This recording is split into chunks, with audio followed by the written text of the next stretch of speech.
mungkin pernah kita mendengar ada seorang presiden di negara plus 62 yang diasosiasikan mirip dengan Umar katanya. Saya lupa namanya siapa itu. Tapi banyak para penggemarnya mengatakan ini dimirip-miripkan dengan Khalifah Umar. Nah, pertanyaan seriusnya meminjam istilah Bang Egy, bisakah membandingkan apple to apple antara presiden di plus 62 dengan Khalifah Umar? Karena tupoksi utama seorang kepala negara atau khalifah dalam Islam memastikan syariat Islam diterapkan 100% di semua bidang.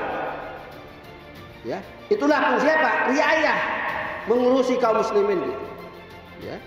Jadi percuma punya kekuasaan kalau kekuasaan itu tidak dipakai untuk menerapkan syariat Islam gitu. Kenapa? Kembali ke pernyataan Khalifah Umar tadi di awal gitu. Kita ini mulia karena Islam. Pertanyaannya, Presiden plus 62 menjadikan Islam gak sebagai standar tolak ukur dalam bernegara ini?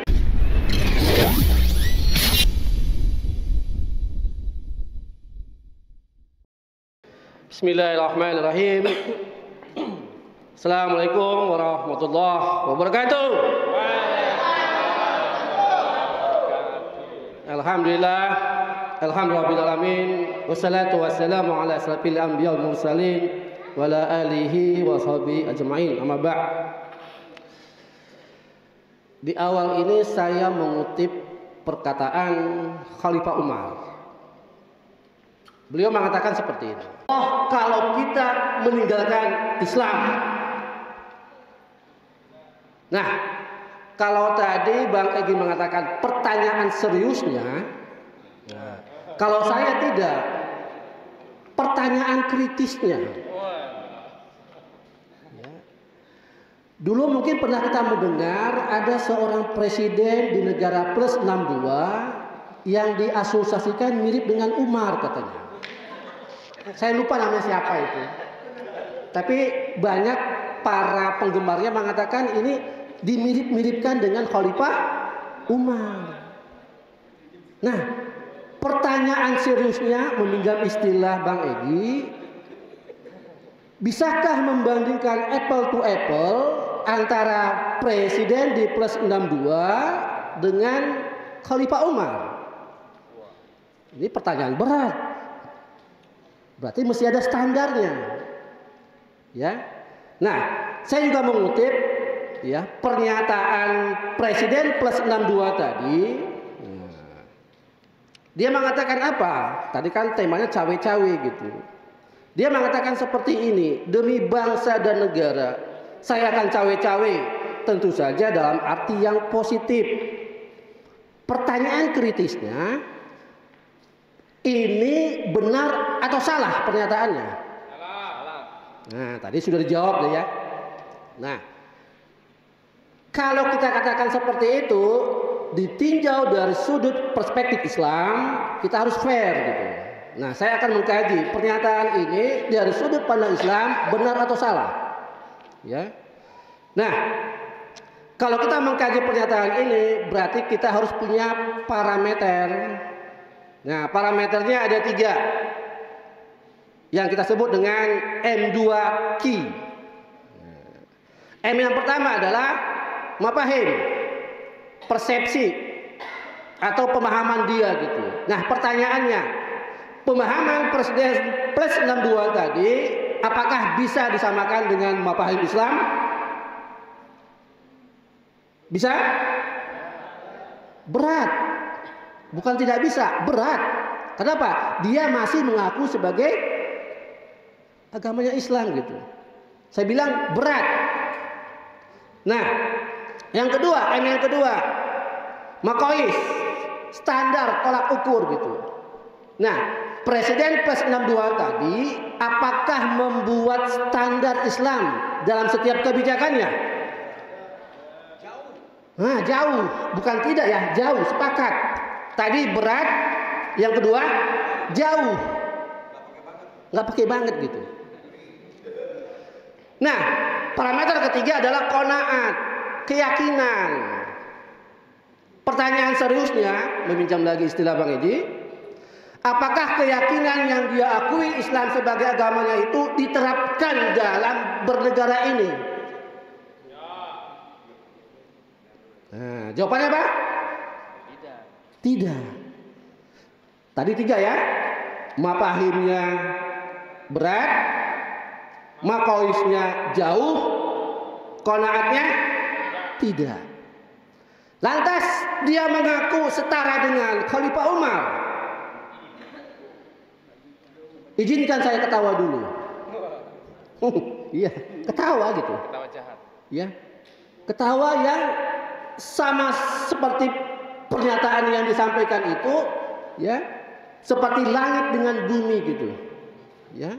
Satu sisi omongannya seperti A, ucapannya A, tapi maksudnya B gitu, ya. Akibatnya apa? Tidak mempunyai 3 parameter tadi, tidak mempunyai mafahim Islam, tidak mempunyai maqais Islam, tidak punya qanaat Islam, ya. Nah, kita lanjut gitu. Kalau 3 parameter ini tidak memenuhi syarat di presiden plus 62 tadi gitu, lantas setiap ucapannya kita langsung percaya? Jelas tidak, ya kan? Kita sudah tahu track record-nya gitu. Sebelum menjadi presiden, dia wali kota di Solo, dia gubernur di DKI gitu. Ucapannya lebih banyak benar atau lebih banyak salahnya? Lebih banyak salahnya gitu. Nggak usah jauh-jauh lah, ya kan? Tadi udah disinggung. Ternyata apa? Ijazahnya nggak ada, gitu. Ya kan? Nah, walau alam gitu lah kan, gitu kan? Sudah dibuktikan di pengadilan, ya kan? Apa susahnya gitu? Ya, pertanyaan kritis saya, apa susahnya membawa ijazah dia ke pengadilan? Nah, artinya apa gitu? Kalau kita bandingkan M2Q-nya dengan kasus yang tadi gitu, masya Allah gitu, ya. Tidak bisa dibandingkan apple to apple gitu antara apa seorang presiden plus 62 di negeri ini dengan seorang Khalifah Umar gitu. Tidak sebanding. Khalifah Umar jelas M2Q-nya, mafahimnya Islam, maqaisnya Islam, qanaatnya Islam. 100% tulen, original, bukan palsu. Lah ini plus 62 cawe-cawe gitu. Ya. Untung gak dibilang KW gitu kan? Tahu kan KW? Nah, itu dia gitu. Nah, artinya apa saudara sekalian? Apa sebenarnya tupoksi seorang pemimpin dalam Islam gitu? Nah, dalam Islam ya ada beberapa pilar dalam sistem negara Islam. Benar, kekuasaan itu di tangan umat atau di tangan rakyat gitu. Tapi kedaulatan ada di tangan syara gitu. Ya, kepala negara dalam Islam hanya sebagai apa? Pelaksana hukum syariat, pelaksana gitu. Ya, artinya apa saudara sekalian? Ya, khalifah, ya, dalam perannya sebagai kepala negara, ya, mempunyai wewenang. Gitu. Nah, wewenang inilah wewenang yang 100% untuk menjalankan syariat Islam. Nah, pertanyaan kritisnya, ya, kalau tupoksi ini kita bandingkan apple to apple dengan presiden plus 62, nyambung tidak? Nah, jauh. Pakai banget gitu. Ya. Ada perda syariat di Aceh, malah di apa? Dibully gitu. Ada perda-perda syariat justru dipreteli. Ya, padahal itu baru apa? Parsial, belum sistemik gitu. Ya, parsial saja hukum Islam mereka sudah ribut, apalagi apa? Total diterapkan gitu. Ya. Artinya apa saudara sekalian? Ya. Hidup negeri plus 62 ini memang ngeri-ngeri sedap. Ya, ngeri-ngeri sedap gitu. Ngeri bagi kita kaum muslimin, tapi sedap bagi orang kafir dan munafik. Ya, saya ulang.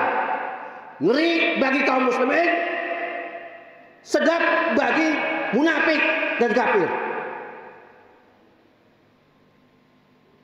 lantas seenaknya mengatakan presiden plus 62 setara dengan Khalifah Umar gitu. Ya, ngaca lo gitu. Ya. Ya. Artinya apa saudara sekalian? Ya. Jadi jelas ya. Ya, kekuasaan di tangan umat. Jadi kalau presiden cawe-cawe menentukan siapa yang menjadi presiden berikutnya, itu jelas itu bukan tupoksinya dalam syariat Islam gitu. Karena tupoksi utama seorang kepala negara atau khalifah dalam Islam memastikan syariat Islam diterapkan 100% di semua bidang. Ya, itulah fungsi apa? Riayah, mengurusi kaum muslimin gitu. Ya. Jadi percuma punya kekuasaan kalau kekuasaan itu tidak dipakai untuk menerapkan syariat Islam gitu. Kenapa? Kembali ke pernyataan Khalifah Umar tadi di awal gitu. Kita ini mulia karena Islam.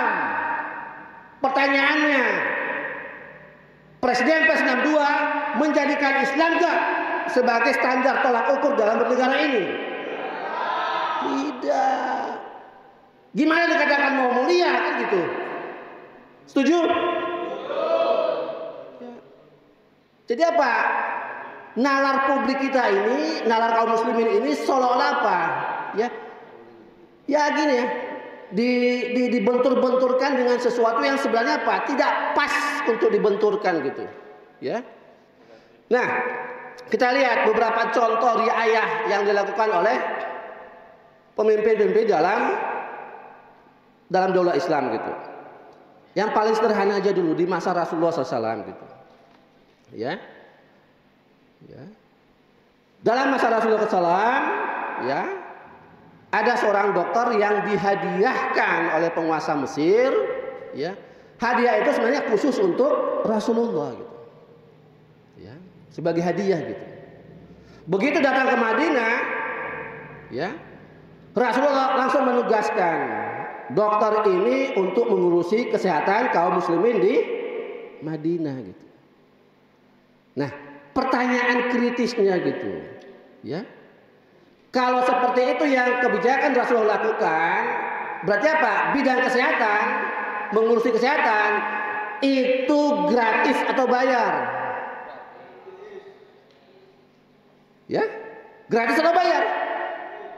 Ya, kalau mengaku umat Muhammad, kita mencontoh apa yang dilakukan oleh Rasulullah dalam sektor kesehatan gitu. Ya. Padahal itu hadiah gitu.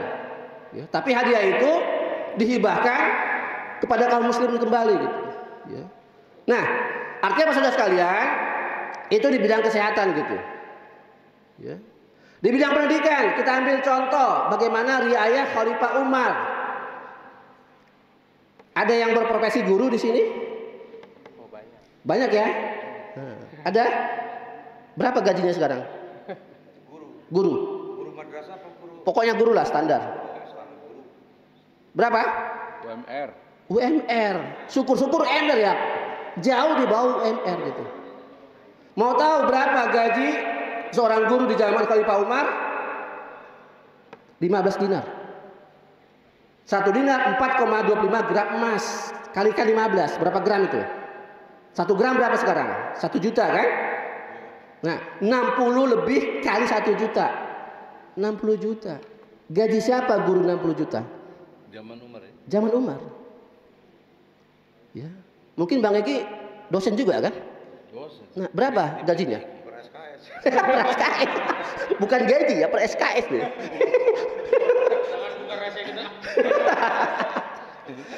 Artinya apa saudara? Inilah riayah gitu. Ya, di bidang pendidikan oleh Khalifah Umar. 60 juta setara 15 dinar emas. Ya. Artinya apa? Kalau seorang guru digaji dengan yang layak dan tinggi seperti itu, kira-kira dia akan memberikan kualitas pendidikan yang terbaik atau bukan? Terbaik. Boro-boro dengan sekarang. Coba kebijakan pendidikan kita. Berapa gaji guru di zaman sekarang ini? Ya kan? Gaji sebulan nggak cukup untuk 1 bulan berikutnya gitu. Hanya cukup apa? Tadi istilahnya sebelah, berarti apa? 11,5 bulan gitu. Ya, setengah bulan gitu. 4,8. Ya, seperti itulah. Oke, tadi kesehatan sudah, sekarang pendidikan. Nah, berikutnya apa? Keamanan. Kita ambil contoh apa? Masa Khalifah Utsman. Khalifah Utsman lah yang menginisiasi pembentukan angkatan perang laut Daulah Islam. Karena saat itu apa? Laut di Timur Tengah dikuasai Romawi gitu, dan selalu mengganggu pelayaran kaum muslimin gitu. Nah, oleh Khalifah Utsman dibentuklah apa? Angkatan perang bidang kelautan gitu. Ya. Dalam tempo yang singkat mampu mengamankan apa? Jalur perdagangan, jalur logistik kaum muslimin di Timur Tengah. Jadi 3 bidang yang kita angkat tadi, kesehatan, pendidikan, keamanan, ini adalah kebutuhan pokok kolektif yang dibutuhkan sebuah masyarakat. Ya. Nah, bagaimana dengan kebutuhan individu per individu, sandang, pangan, papan? Ya. Apakah tugas seorang khalifah untuk meriayah umatnya itu hanya diambil rata-rata misalnya gitu? Ya. Maksudnya rata-rata sini adalah, ya, kalau kita mengatakan kemarin Sri Mulyani mengatakan gitu, kalau angka garis kemiskinan mengikuti internasional, 40% penduduk Indonesia di bawah garis kemiskinan. 40%, artinya apa? Hampir separuh penduduk Indonesia ini adalah di bawah garis kemiskinan. Pertanyaannya gitu, dana sebesar apa APBN yang dikorup itu gitu? Ya. Artinya apa? Pencitraan seolah-olah apa? Pembangunan ada gitu, pemerataan ada, distribusi ada gitu. Ternyata apa? Ikut buat standar kemiskinan sesuai dengan apa? Selera sendiri. Begitu ikut standar internasional, kebacot gitu. Tapi kenapa kalau harga BBM ikut harga internasional langsung dieksekusi? Ya, nggak fair kan? Harga kita BBM kan apa? Masih lebih murah dibandingkan Singapura. Ya kan? Masih lebih murah dibandingkan apa? Negara lain gitu. Kenapa? Ikut standar internasional gitu. Tapi begitu diminta garis kemiskinan dinaikkan standarnya, Sri Mulyani mengatakan apa? Moh. Ya. Artinya apa? Apakah Sri Mulyani sebagai seorang menteri itu kebijakan dia mandiri atau disuruh oleh presiden supaya tidak mengakui itu? Ingat di awal kepresidenan mengatakan tidak ada visi misi menteri, yang ada visi misi presiden. Jelas ya? Nah, puncaknya apa saudara sekalian? Ya, dalam Islam, dalam daulah Islam gitu, masa pemerintahan Khalifah Umar bin Abdul Aziz, tidak ada satu umat Islam pun yang mau menerima zakat. Artinya apa? Semua sudah merasa berkecukupan. Nah, terbalik dengan sekarang gitu. Setiap tahun yang antri menerima zakat makin berkurang atau makin bertambah? Parameternya kan jelas. Ya kan? Sekarang mau dibandingkan plus 62 dengan Khalifah Umar. Jauh, Bo. Ya kan? Artinya apa? Inilah kalau mafahim, maqais dan qanaatnya menggunakan Islam dan Allah muliakan gitu. Ya, pertanyaan kritisnya gitu. Negeri ini apakah menggunakan mafahim Islam? Tidak. Apakah menggunakan maqaid Islam? Tidak. Apakah qanaatnya Islam? Tidak. Terus mau berharap mulia? Gimana ceritanya itu? Ya kan? Saya sudah wanti-wanti waktunya habis gitu ya. Nah, terakhir dari saya. Ya. Bantunya mana? Jangan terakhir ya. Terakhir dari penyampaian ini gitu. Artinya apa saudara sekalian, ya. Jadi cawe-cawe yang dilakukan oleh Presiden plus 62 itu dalam perspektif Islam jelas tidak bisa diterima gitu. Ya. Kenapa? Itu bukan tupoksinya gitu loh. Ya. Nah, sebagai penutup seperti biasa, ya, kita berpantun dulu. Ya.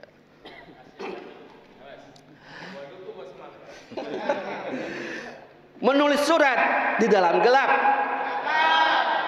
Hurufnya salah, banyak yang tak jelas. Jokowi cawe-cawe capres, Indonesia semakin apes. Jangan ditarik lembu garang, kalau ditarik banyak susahnya. Negeri ini sudah rusak, syariah dan khilafah itu solusinya. Allahu Akbar. Demikian, terima kasih. Assalamualaikum warahmatullahi wabarakatuh.